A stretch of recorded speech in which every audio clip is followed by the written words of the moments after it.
সকাল সকাল আমাকে এটা দেখতে হবে, আমি আশাও করতে পারিনি। একদম সকালবেলা এটা যে আমার চোখের সামনে আসবে সেটাও আমি জাস্ট পরিকল্পনাই করতে পারছি না। একদম সকালবেলা তখন বাজে ঘড়িতে প্রায় 8টা, আর পৌঁছে গেছিলাম ভূতনাথে। শ্রাবণ মাসের কিন্তু ভিড় যথেষ্টই আছে ভূতনাথে, আর সেই জায়গায় প্রায় 90 বছরের দোকান এই লিট্টি চোখার। প্রায় 90 বছর ধরে 4 পুরুষ ধরে এই লিট্টি চোখার দোকান চালাচ্ছে আমার এই দাদা। এই দাদার এখানে লিট্টি চোখার সঙ্গে সঙ্গে আরও কিন্তু চা এবং কফি দুটোই পাওয়া যায়। সকাল 8টা থেকে নিয়ে রাত্রির প্রায় 8টা পর্যন্ত এই দোকান খোলা থাকে। সকালবেলা আপনি পাবেন লিট্টি চোখা এবং তার সঙ্গে ব্যাপক একটা সুন্দর আলুর চোখাও।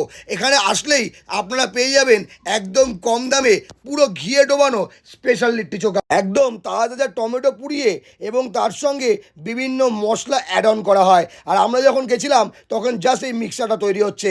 এর মধ্যে আছে প্রায় 8 থেকে 9 রকমের মশলা, তার সঙ্গে টমেটো, তার সঙ্গে ধনেপাতা, যেটা গন্ধটা জাস্ট সুগন্ধি আসছিল। আর এই দাদা কিন্তু ঠাকুরকে প্রণাম করেই সকালবেলা লিট্টি চোখা বানাতে বসে গেছে। একটা লিট্টি চোখা দামের প্লেট হচ্ছে 5 পিস মাত্র 50 টাকা, যেটা থাকবে পিওর ঘিয়ে ডোবানো এবং তার সঙ্গে স্পেশাল একটা আলুর চোখা দিয়ে। যারা ভূতনাথে পুজো দিতে আসে তারাই বলে যে এখানে লিট্টি চোখা না খেলে নাকি তাদের দিনটাই ভালো যায় না।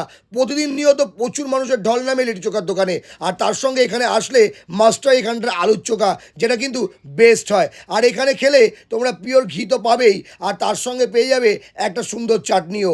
দাম আগেই বলেছি মাত্র 50 টাকা। সো আমরা বিভিন্ন কালে কালে পরোটা থেকে শুরু করে কচুরি প্রচুর তো ট্রাই করি। ভূতনাথে যারা এই শ্রাবণ মাসে পুজো দিতে যাচ্ছ বা যারা ভূতনাথে প্রায় দিন আড্ডা মারতে যাও, তারা এই দোকানটার সম্বন্ধে অবশ্যই জানো। আর যারা এখনও যাও না তারা প্লিজ একবার যাও, ট্রাই করো দাদার এই লিট্টি চোখা। আমি বলছি জাস্ট অসাম লাগবে। আর যারা অলরেডি খেয়েছো তারা একবার কমেন্ট করে জানাবে কেমন ছিল এই দাদার খাবারের দোকান।